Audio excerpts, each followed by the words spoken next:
ভোটের প্রচারে প্রাণবন্ত বাংলাদেশ। জামায়াতের এক প্রার্থীর আচরণ প্রমাণ করে তারা ক্ষমতায় গেলে ফ্যাসিস্ট হয়ে উঠবে, অভিযোগ মির্জা ফখরুলের।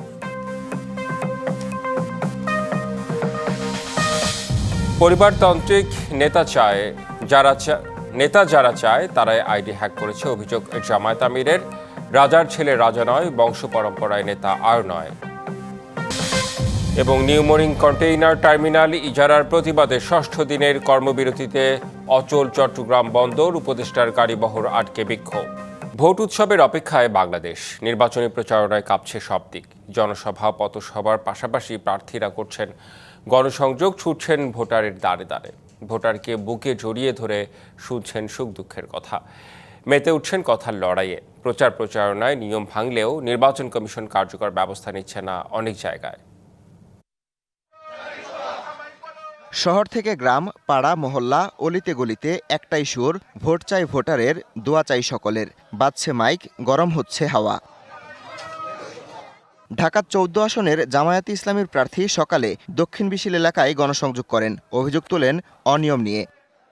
প্রশাসনকে একদিকে ঝুঁকে পড়তে দেখছি, জামায়াত এবং বিভিন্ন স্বতন্ত্র প্রার্থীদেরকে আচরণবিধি লঙ্ঘনের জন্য তাদেরকে ফাইন করা হচ্ছে। আবার ওদিকে একটি বড় দল দেদার আচরণবিধি লঙ্ঘন করছেন, তাদের প্রতি কোনো ভ্রুক্ষেপ নেই। পুরান ঢাকার উর্দু রোড এলাকায় ভোট চাইতে নামেন ঢাকা 7-এর জামায়াত প্রার্থী এনায়েতুল্লাহ। আমরা একটা ছোট অফিস করছিলাম, ওইটা কালকে এসে ভেঙে দিয়ে গেছে। মানে আমাদের পিছনে এরা মনে হয় শত্রুর মতো লেগে থাকে। খুলনা প্রেস ক্লাবে নিজ নির্বাচনী এলাকার ইশতেহার ঘোষণা করেন খুলনা 5 আসনের জামায়াত প্রার্থী মিয়া গোলাম পরোয়ার। আমি এখনো আশাবাদী, তবে আজকে যে অবস্থার বর্ণনা আমি দিলাম, এটা যদি পরিবর্তন না হয়, সরকার যদি কোনো মেজর প্রিকশন না নেয়, তাহলে ফ্রি ইলেকশনের ব্যাপারে আমি সন্দিহান আছি। 18 জন প্রার্থীর প্রচারণায় উৎসব মুখর ঝালকাঠির 2টি সংসদীয় আসন। নিজের পক্ষে সমর্থন ভারী করতে নানা কৌশল নিচ্ছেন প্রার্থীরা, দিচ্ছেন উন্নয়নের নানা প্রতিশ্রুতি। রাজনৈতিক নেতৃত্ব না থাকার কারণে এই এলাকাটা বিভিন্ন সমস্যায় জর্জরিত। আমাকে যদি ক্ষমতা দেয়, আমি জনগণের স্বার্থে আমি উন্নয়ন করে যাব। সুন্দর সমাজ থাকবে, সেই সমাজ বিনির্মাণের স্বার্থেই কিন্তু আমাকে এই অঞ্চলের মানুষ ভোট দেবে বলে আমি বিশ্বাস করি। লক্ষ্মীপুর 3 আসনের বিএনপি প্রার্থী শহীদউদ্দিন চৌধুরী অ্যানি। চন্দ্রগঞ্জ এলাকায় উঠান বৈঠকে তিনি অভিযোগ করেন নির্বাচনের পরিবেশকে ঘোলাটে করতে একটি পক্ষ ষড়যন্ত্র করছে।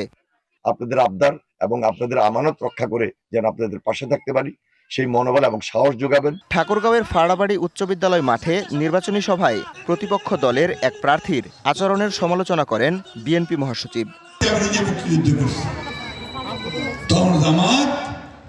এইখানে এই দেশে ওই পাকিস্তান সেনাবাহিনীকে সাহায্য করে আমাদের স্বাধীনতাকে বন্ধ করার চেষ্টা করছে। সিলেট কেন্দ্রীয় শহীদ মিনার এলাকায় ধানের শীষের প্রচারে মিছিল করেছেন ব্যবসায়ীরা। DBC news desk. যারা পরিবারতান্ত্রিক ক্ষমতা চায় তারাই তার আইডি হ্যাক করেছে, এমন অভিযোগ করেছেন জামায়াতে ইসলামের আমির ডাক্তার শফিকুর রহমান। সমাজের সকল স্তরে নারী অধিকার এবং মর্যাদা ও নিরাপত্তা নিশ্চিত করার অঙ্গীকার করেন তিনি। নওগাঁ ও চাঁপাইনবাবগঞ্জে নির্বাচনী জনসভায় পুরনো বন্দোবস্তকে, লাল কার্ড এবং নতুন বন্দোবস্তকে স্বাগত জানাতে হাঁ এবং দাঁড়িপাল্লায় ভোট চান জামায়াত আমির। ত্রয়োদশ জাতীয় সংসদ নির্বাচনকে সামনে রেখে দেশব্যাপী প্রচারণার অংশ হিসেবে বৃহস্পতিবার উত্তরাঞ্চল সফরে যান জামায়াত আমির ডাক্তার শফিকুর রহমান। চাঁপাইনবাবগঞ্জের জনসভায় জামায়াত আমির বলেন, সারা দেশে ইনসাফ ও মানবিক বাংলাদেশ গড়ার গণজোয়ার সৃষ্টি হয়েছে। ক্ষমতায় গেলে সমাজের সকল স্তরে নারী অধিকার এবং মর্যাদা ও নিরাপত্তা নিশ্চিত করা হবে।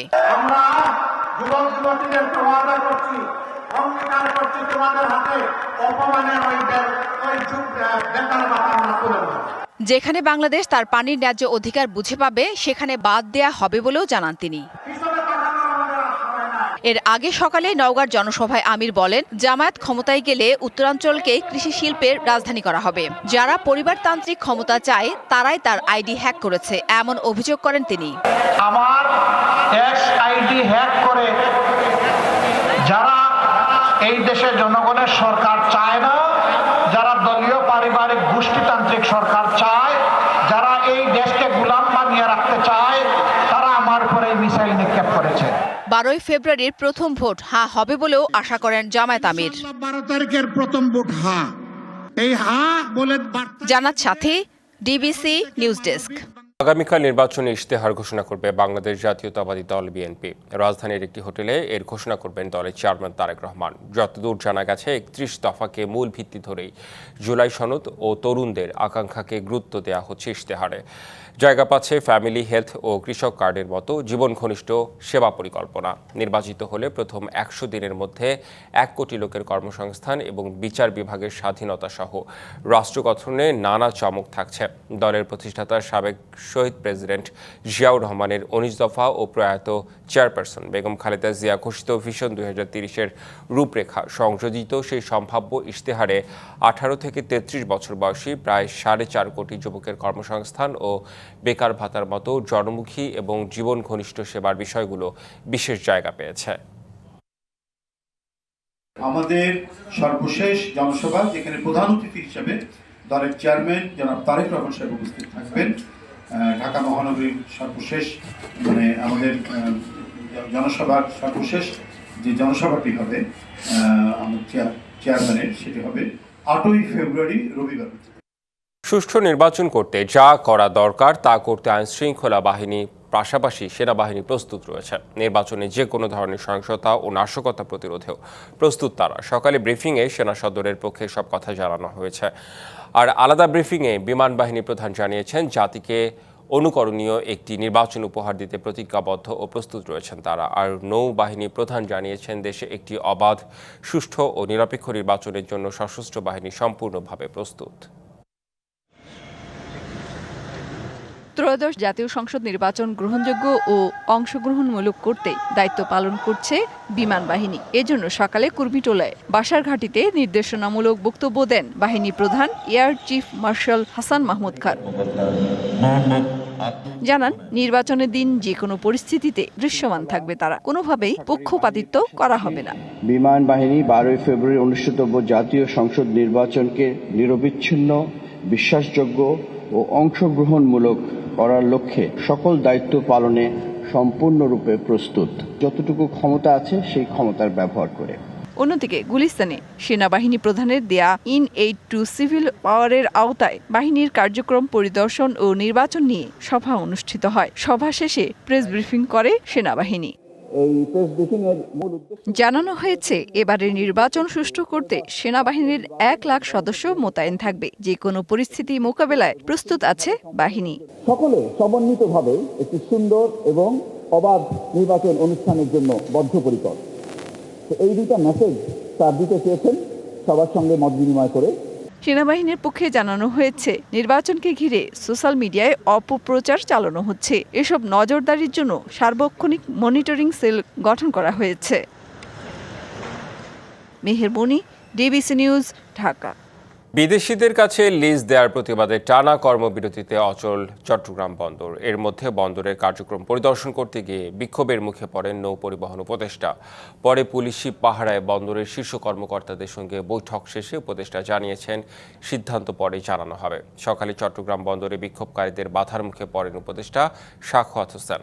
আন্দোলনকারীরা তার গাড়ি আটকে স্লোগান দিতে থাকে। পরে পুলিশ গিয়ে পরিস্থিতি নিয়ন্ত্রণ করে নিউমোরিং কন্টেইনার টার্মিনাল ইজারা দেওয়ার সিদ্ধান্তের প্রতিবাদে বন্দর এলাকায় ষষ্ঠ দিনের মতো কর্মবিরতি চলছে। চট্টগ্রাম বন্দরের বহির্নোঙরে ১৪০টির অধিক জাহাজ অপেক্ষা করছে পণ্য খালাসের জন্য, কিন্তু কর্মবিরতির কারণে সেখান থেকে পণ্য খালাস করা যাচ্ছে না। এর মধ্যে ৩৫টির বেশি জাহাজে রয়েছে বিভিন্ন ভোগ্যপণ্য। এসব অপেক্ষমান জাহাজকে প্রতিদিন $১০,০০০ করে জরিমানা দিতে হচ্ছে। রমজানকে কেন্দ্র করে আনা এসব পণ্যের দাম বাড়ার শঙ্কা রয়েছে, যার প্রভাব পড়বে ভোক্তাদের ওপর। বন্দরের বাইরে বেসরকারি অবডকগুলোতেও কার্যক্রম বন্ধ। বন্ধ না রেখেও তো অনেক এজিটেশন করা যায়, অনেক দাবি দেওয়া যায়। এখন পোর্ট যে বন্ধ রাখছে না, এই সময় ওনাদেরকে জানা উচিত যে রমজান সামনে, এবং আমরা চেষ্টা করছি যাতে ওই রমজানের যে এটা যেন ফ্লো নষ্ট না হয়। সামনে মানুষের কষ্ট, ওনাদের কারণে মানুষ কষ্ট পাবে, এটা তো ঠিক না। আমি কথাবার্তা বলবো ওনাদের সাথে, কথাবার্তা বলে সবার সাথে কথাবার্তা বলে বিকেলে ইনশাল্লাহ আপনাদের সাথে কথা বলবো। শুক্রবার ওমানের রাজধানী মাস্কাটে যুক্তরাষ্ট্রের সাথে পারমাণবিক ইস্যুতে আলোচনা হবে বলে জানিয়েছেন ইরানের পররাষ্ট্রমন্ত্রী আব্বাস আরাকচি। বুধবার সামাজিক মাধ্যমে দেয়া পোস্টে একথা জানান তিনি। এক্সে দেয়া পোস্টে তিনি জানান, শুক্রবার সকাল 10টার দিকে আলোচনা শুরুর কথা রয়েছে। পরে একজন মার্কিন কর্মকর্তাও বৈঠকের বিষয়টি নিশ্চিত করেছেন। মার্কিন পররাষ্ট্রমন্ত্রী মার্কো রুবিও জানিয়েছেন, যুক্তরাষ্ট্র ও ইরানের মধ্যে তেহরানের ক্ষেপণাস্ত্র, অস্ত্রাগার এবং অন্যান্য বিষয় নিয়ে আলোচনা হবে। তবে এর জবাবে এক জ্যেষ্ঠ ইরানি কর্মকর্তা জানান, আলোচনা শুধু ইরানের পারমাণবিক কর্মসূচি নিয়েই হবে। আরেকজন জ্যেষ্ঠ ইরানি কর্মকর্তা বলেন, যুক্তরাষ্ট্র অপারমাণবিক বিষয় নিয়ে জোর দিলে তা আলোচনা ভেস্তে যাবে। আইপিএল থেকে বাদ দেয়া মুস্তাফিজকে দলে নিল পিএসএল এর দল লাহোর কালান্দার্স। সামাজিক যোগাযোগ মাধ্যমে পোস্ট দিয়ে বিষয়টি নিশ্চিত করেছে লাহোর কর্তৃপক্ষ। 2,81,00,000 টাকায় সরাসরি ফিজকে দলে নিয়েছে লাহোর। এর আগে 2016 ও 2018 সালে এই দলের হয়ে খেলেছিলেন কাটার মাস্টার। পাকিস্তানের পেসার শাহিন আফ্রিদির সঙ্গে এবার একসাথে জুটি বাঁধবেন ফিজ। আসন্ন আইপিএলে 9 কোটি রুপিতে দল পেয়েছিলেন এই তারকা পেসার। তবে আসর শুরুর আগেই সরকারি সিদ্ধান্তে তাকে বাদ দেয় কেকেআর।